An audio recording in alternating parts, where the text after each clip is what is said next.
Hello friends, मैं Amit sir और आप सभी का जूम इंस्टीट्यूट के ऑनलाइन चैनल में बहुत बहुत स्वागत है। अभी तक हम लोग जीओसी में आपसे बातें कर चुके थे मेसोमेरिक इफेक्ट के बारे में, और उस मेसोमेरिक इफेक्ट के अकॉर्डिंग आपने सीखा plus M minus M effect को। इसके अलावा हमने कई रिजल्टिंग स्ट्रक्चर्स भी ड्रॉ करना सीखा, और आज मैं आपसे बातें करने वाला हूँ about ortho para and Meta directing groups का मतलब क्या होता है। तो चलिए आइए शुरू करते हैं ortho para and Meta directing group के बारे में। सबसे पहली बात, इस पॉइंट को समझने का, इस पॉइंट का मीनिंग क्या है, क्या मतलब है ऑर्थोपैरा डायरेक्टिंग, क्या मतलब है मेटा डायरेक्टिंग का, इसका मीनिंग क्या है, हम किस तरीके से इन बातों को क्लियर करें। तो उन्हें क्लियर करने के लिए सबसे पहले मैं आपसे एक हेडिंग पे बातें कर रहा हूं। हेडिंग है इलेक्ट्रोफिलिक सब्स्टिट्यूशन रिएक्शन। मैं आपको रिएक्शन के मैकेनिज्म्स नहीं बताने वाला हूं अभी, और न ही मैं डिटेल डिस्कस करने वाला हूं इलेक्ट्रोफिलिक सब्स्टिट्यूशन रिएक्शन के बारे में। लेकिन जिस बच्चे को ऑर्थोपैरा और मेटा डायरेक्टिंग ग्रुप समझना है, उसके पहले उसे ये मालूम होना चाहिए कि इलेक्ट्रोफिलिक सब्स्टिट्यूशन रिएक्शन के कुछ रिएक्शंस होते हैं। क्योंकि अगर आपको ये रिएक्शन नहीं मालूम है तो ऑर्थोपैरा और मेटा डायरेक्टिंग तो आप कभी समझ ही नहीं सकते। तो पहले आइए क्लियर करते हैं कि इलेक्ट्रोफिलिक सब्स्टिट्यूशन रिएक्शन का क्या मतलब है। याद रखिएगा कि इलेक्ट्रोफिलिक सब्स्टिट्यूशन रिएक्शन जो है बेटे, ये कैरेक्टरिस्टिक प्रॉपर्टी होती है एरोमेटिक रिंग की।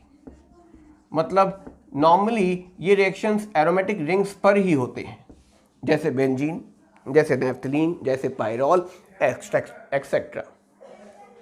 तो अगर मैं आपसे बातें करूं तो हम कुछ एग्जांपल्स पे आपसे बात कर रहे हैं कि इलेक्ट्रोफिलिक सब्स्टिट्यूशन रिएक्शन होता किस तरीके से है। एक बेसिक पॉइंट समझ के देखिए कि मान लीजिए हमारे पास बेंजीन है। आप जानते हो ना, बेंजीन के पास पाई इलेक्ट्रॉन क्लाउड्स हैं, यानी बेंजीन एक इलेक्ट्रॉन रिच सोर्स है। और यदि इलेक्ट्रॉन रिच सोर्स है, इसका मतलब अब क्या होगा, अब होगा क्या कि जब आप बेंजीन के ऊपर किसका रिएक्शन करवाओगे, इलेक्ट्रोफाइल को भेजोगे। इलेक्ट्रोफाइल क्यों पहुंचा बेंजीन पर, क्योंकि बेंजीन रिच है।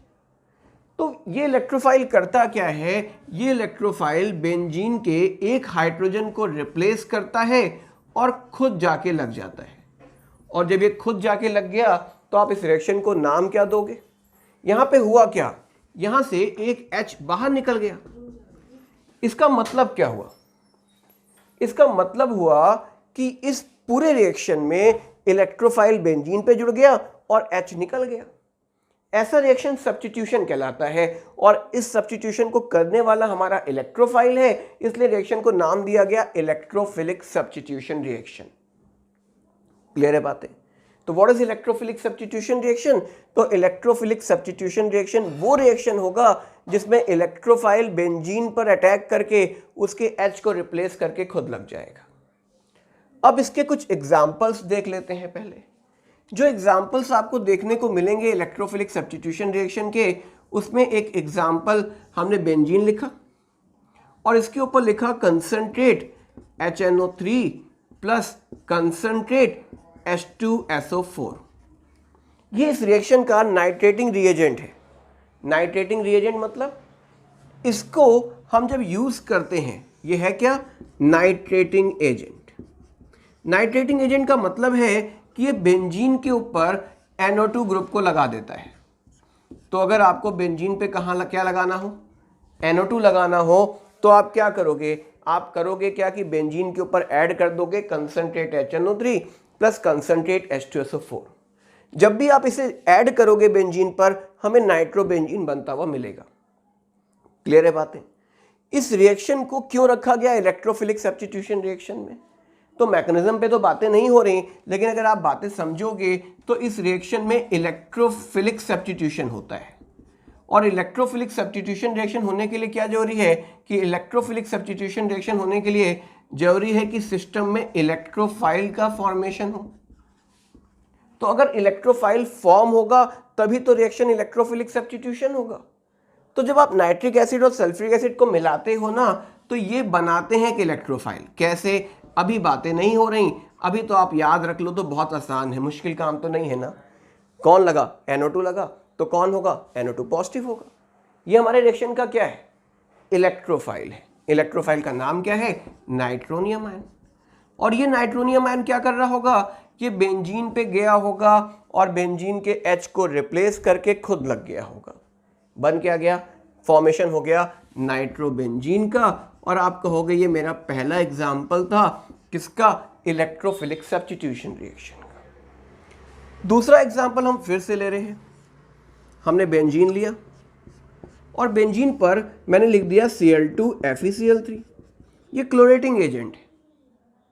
वैसे ही हमने लिखा Br2FeBr3। देखिए बेटे, जरूरी नहीं कि FeBr3 लिखिए, आप यहाँ पे FeCl3 भी लिख सकते हो, कोई प्रॉब्लम वाली बात नहीं है।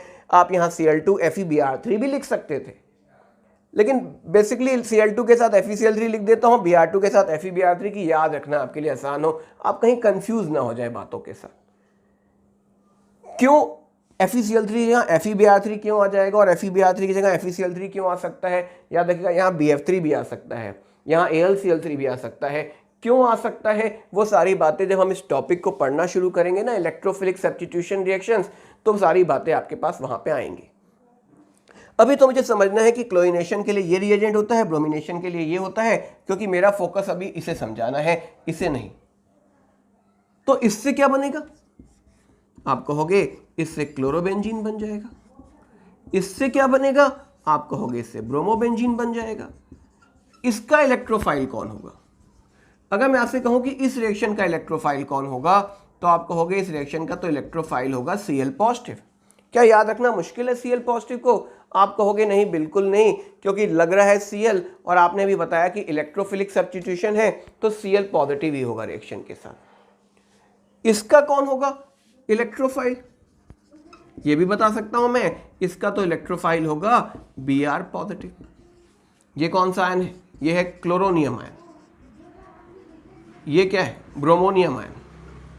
कैसे याद रखते हैं? तो याद रखिएगा बेटे, जब भी IUM लग जाता है इसका मतलब वो कैटायनिक स्पीसीज है। और ये किसका एग्जाम्पल है? ये भी इलेक्ट्रोफिलिक सब्स्टिट्यूशन का एग्जाम्पल है। वैसे ही हम एक और रिएक्शन मेंशन कर सकते हैं। यहां पर हमने बेंजीन ले लिया और उस पर क्या ऐड किया? CH3Cl और एनहाइड्रस AlCl3। आप इस एनहाइड्रस AlCl3 की जगह FeCl3 भी लिख सकते थे, आप FeBr3 भी लिख सकते थे, आप BF3 भी लिख सकते थे, लेकिन यहाँ पे हम क्या लिखने वाले हैं अभी स्पेसिफिकली आपको ये याद रखना है। मैं नहीं बता रहा हूँ कि इसे क्यों लिया गया। तो अगर आप ये रिएजेंट यूज करते हो तो इससे क्या होता है? बेंजीन पर जाके CH3 लग जाता है। रिएक्शन का इलेक्ट्रोफाइल क्या बता पाओगे?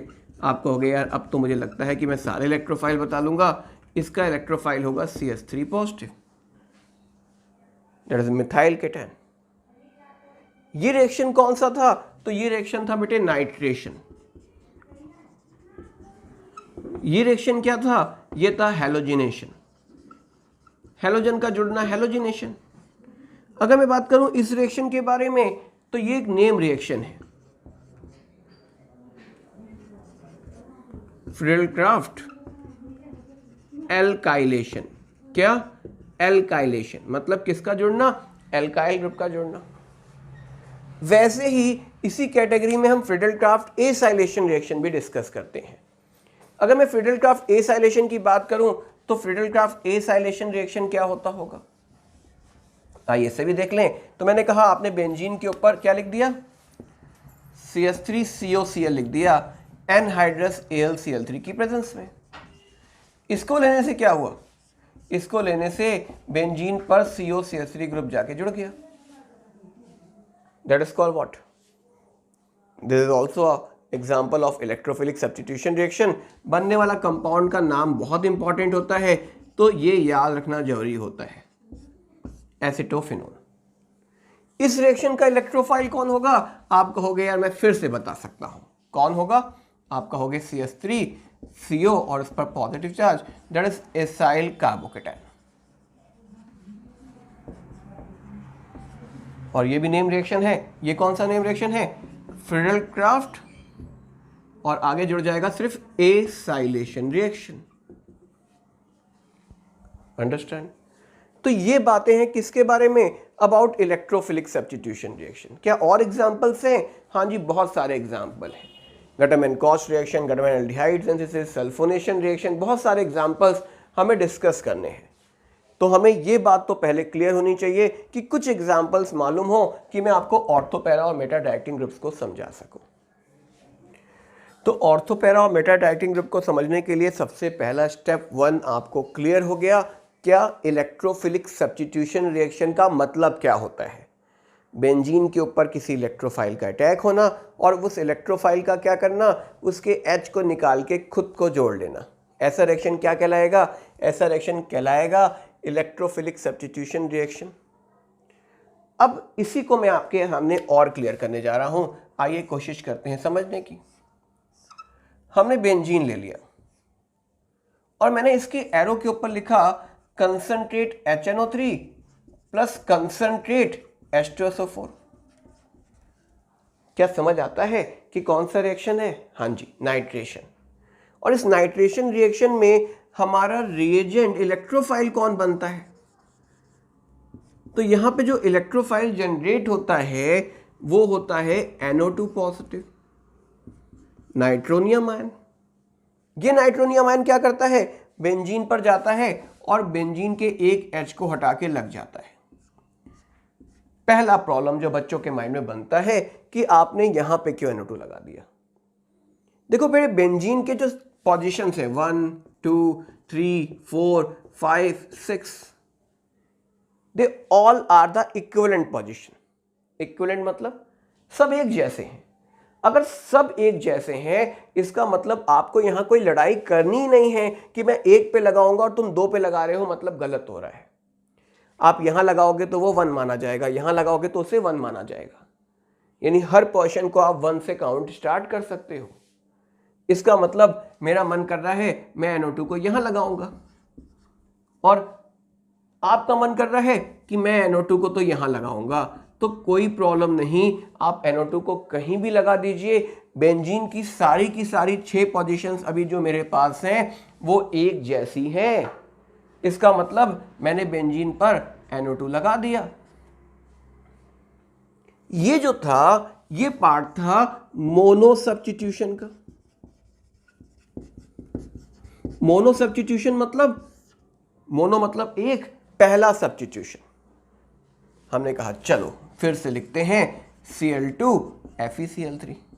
आपने कहा यार मुझे फिर मालूम है ये रिएक्शन कौन सा होता है, ये क्लोरीनेशन होता है जो बेंजीन रिंग पे होता है। बेंजीन रिंग पे मतलब बेंजीन का एक H हटेगा और अब उसकी जगह पे कौन आ जाएगा? Cl पॉजिटिव आ जाएगा। तो अब एक और H हटेगा और दूसरा लगेगा and that is called a di substitution. Di substitution का मतलब अब दूसरा वाला ग्रुप जुड़ने वाला है। अब जो प्रोडक्ट बनेगा वो कहीं भी नहीं लग सकता बेटे।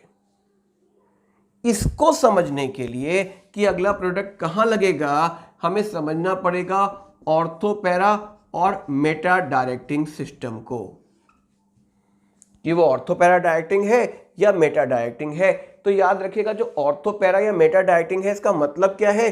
अगर NO2 इस Cl पॉजिटिव को, ये जो पोजीशंस बनाई गई हैं आपको याद होगा, ये पोजीशंस कौन सी है? ऑर्थो। ये पोजीशन कौन सी है? मेटा। ये कौन सी है? पैरा। अब ये सारी पोजीशंस जो हैं वो एक जैसी नहीं बोलोगे, ऑर्थो अलग है, मेटा अलग है, पैरा अलग टाइप का स्ट्रक्चर है। ऑर्थो पे स्टेरिक हिंड्रेंस है, पैरा पे स्टेरिक हिंड्रेंस नहीं है, मेटा में रेजोनेंस सिस्टम कुछ अलग तरीके का दिखेगा। कैसा, वो सारा मैं समझाने जा रहा हूं आपको, क्लियर कीजिएगा बातों को। यहां पे सब एक जैसा था। मैंने बोला कहां लगाओगे, मैंने कहा नहीं कहीं भी लगा दो यार, काम हो गया। लेकिन यहां पर ऐसा नहीं है। यहां कहां लगाओगे वो सब डिपेंड करेगा बेटे कि आपका जो ग्रुप है वो ऑर्थो पैरा ग्रुप है या मेटा ग्रुप है। ऑर्थो पैरा ग्रुप मतलब NO2 आने वाले इलेक्ट्रोफाइल को या तो अपने ऑर्थो पे भेजेगा या तो अपने पैरा पे भेजेगा। मतलब किसकी सुननी है? सुननी उसकी है जो ग्रुप लगा हुआ है, उसकी नहीं सुननी है जो आ रहा है। बच्चे बहुत गलत कर देते हैं कभी कभार कि वो उसकी सुनते हैं जो आ रहा है। नॉर्मल ऐसा नहीं होता। आप ट्रेन में चढ़ते हो और ट्रेन पे सीट पर कोई एक पर्सन बैठा हुआ है, जब आप बैठने जाते हो तो आप उससे पूछते हो ना, क्या यहाँ कोई और तो नहीं बैठा हुआ है? वो कहता है नहीं बैठा हुआ है, उधर बैठ जाओ, तो आप उधर बैठ जाते हो। सीट उसकी नहीं थी, लेकिन वो बैठा हुआ था, यानी उस सीट पर वो डिसाइड करने लगा बातों को। वैसे ही जब ये ग्रुप आके लग गया इस पर, तो आने वाले ग्रुप को कौन डिसाइड करेगा? ये बताएगा कि कहां जाओ। और ये कैसे बताएगा? ये बताएगा अपने रिजल्टिंग स्ट्रक्चर्स को बना के, जो हम अभी समझने वाले हैं।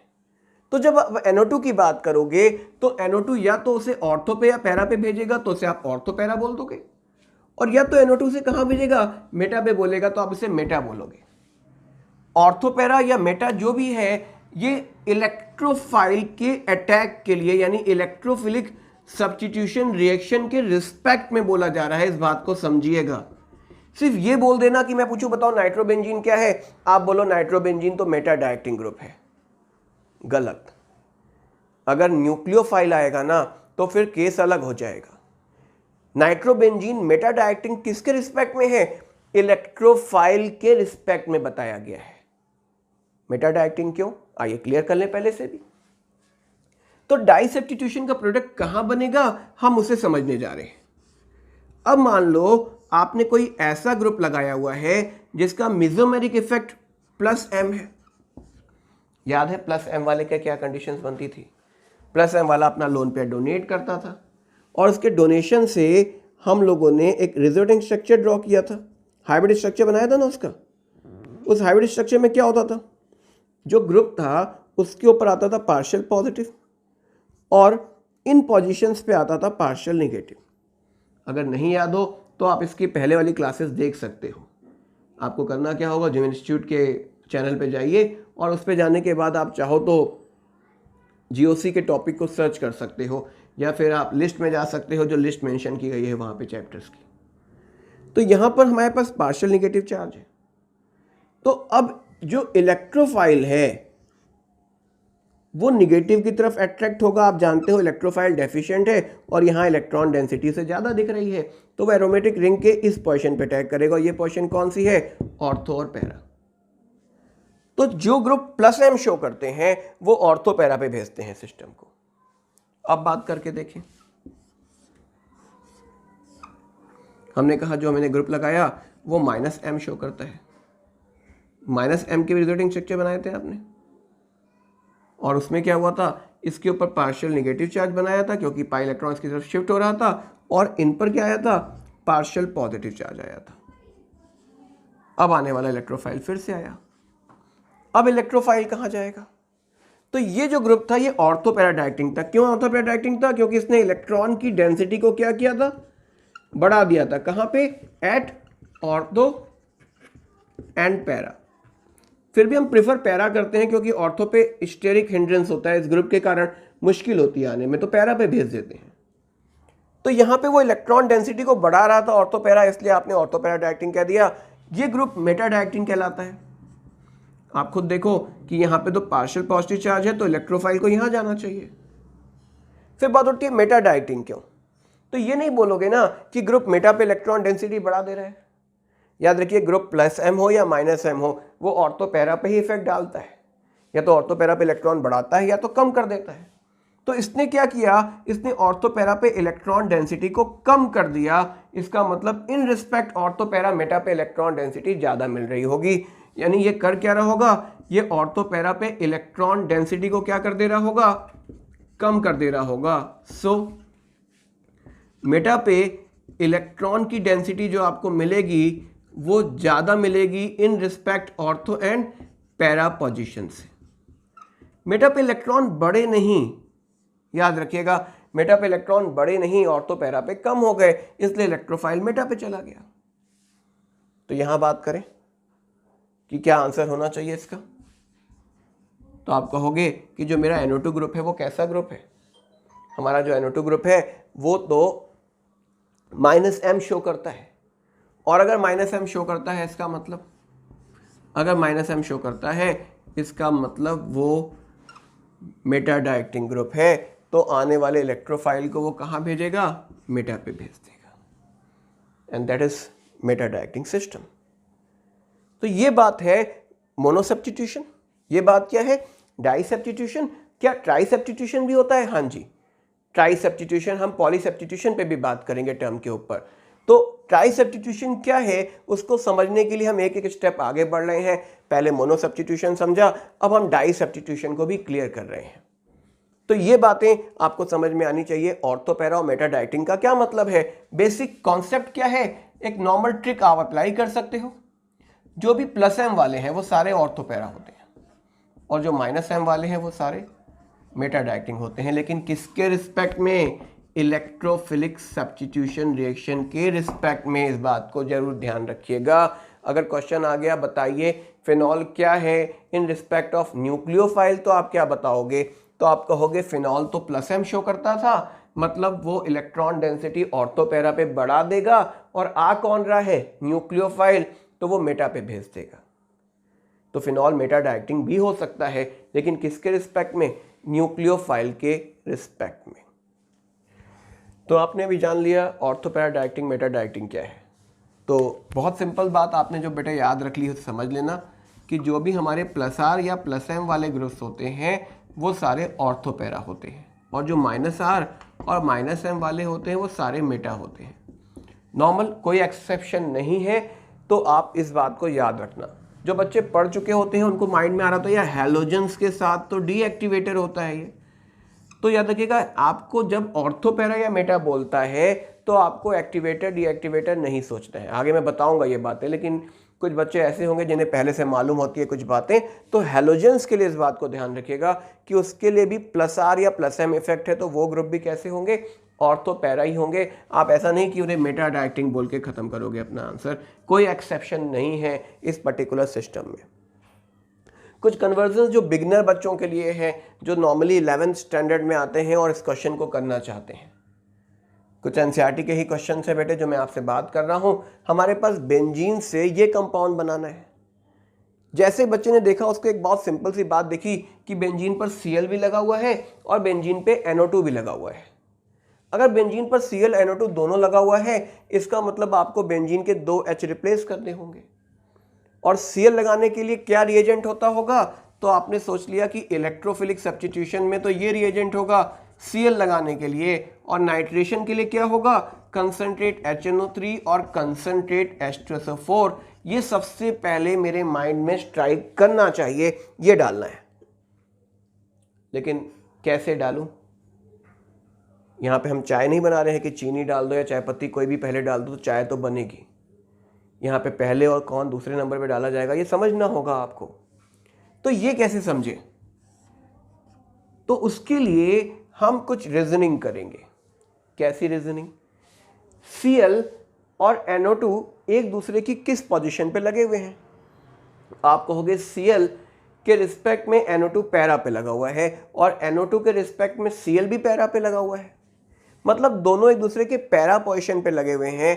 इसका मतलब जो पहला ग्रुप आएगा ना वो दूसरे वाले ग्रुप को पैरा पे भेजता होगा, यानी वो ग्रुप ऑर्थो पैरा डाइटिंग होना चाहिए। तो देखो कौन सा ऑर्थो पैरा डाइटिंग है?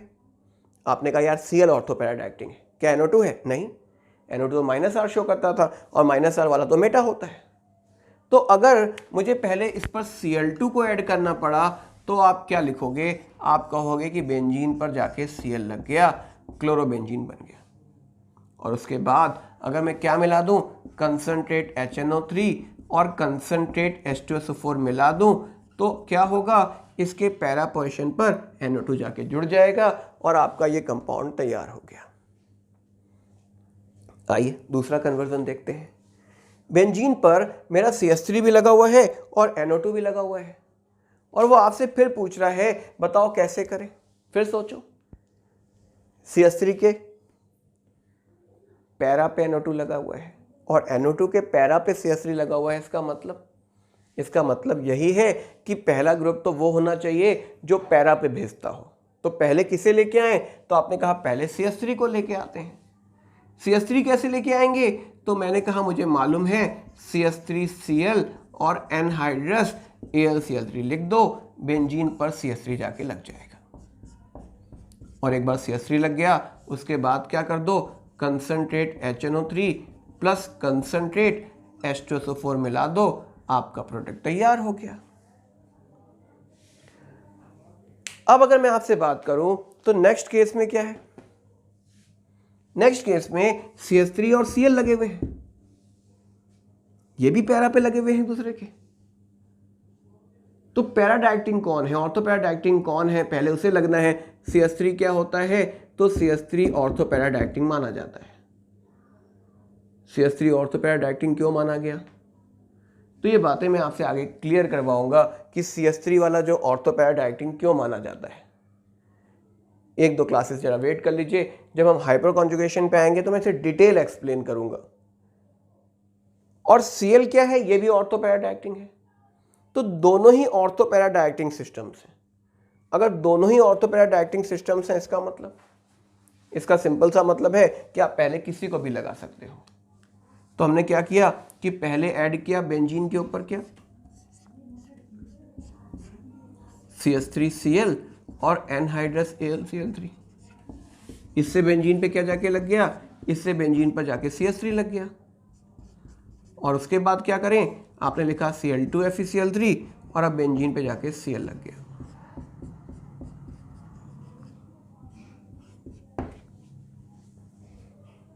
तो ये था ऑर्थो पैरा डायरेक्टिंग का क्या मतलब है और उनका कन्वर्जन में क्या हेल्प मिलता है। बातें बहुत सारी बची हुई है हमारे पास अभी। एक्टिवेटर्स क्या होते हैं, डीएक्टिवेटर्स क्या होते हैं, और उनके साथ मैं आपको ये भी बताने वाला हूं कि ये जो रिएक्शंस हैं इनका और क्या बेसिक फॉर्म आपको मालूम होना चाहिए। तो मैं नेक्स्ट क्लास आपसे बातें करूंगा एक्टिवेटर्स डीएक्टिवेटर्स के बारे में, और उनका एक ऑर्डर की क्या ऑर्डर है एक्टिवेटर्स और डीएक्टिवेटर्स का, कौन स्ट्रांग है कौन वीक है।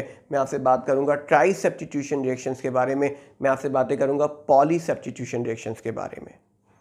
अगर आपको ये वीडियो पसंद आई हो तो प्लीज़ लाइक कीजिएगा और ज़रूर चैनल को सब्सक्राइब कर लीजिए, बेल आइकॉन क्लिक कर लीजिए, क्योंकि आगे की बातें बहुत इंपॉर्टेंट हैं। अगर आपको वो लेनी है बातें तो आप हमें जल्दी से जल्दी सब्सक्राइब कीजिए। अगर अच्छी बातें लगी हों तो कुछ कमेंट भी ज़रूर कीजिए। That's all, thank you.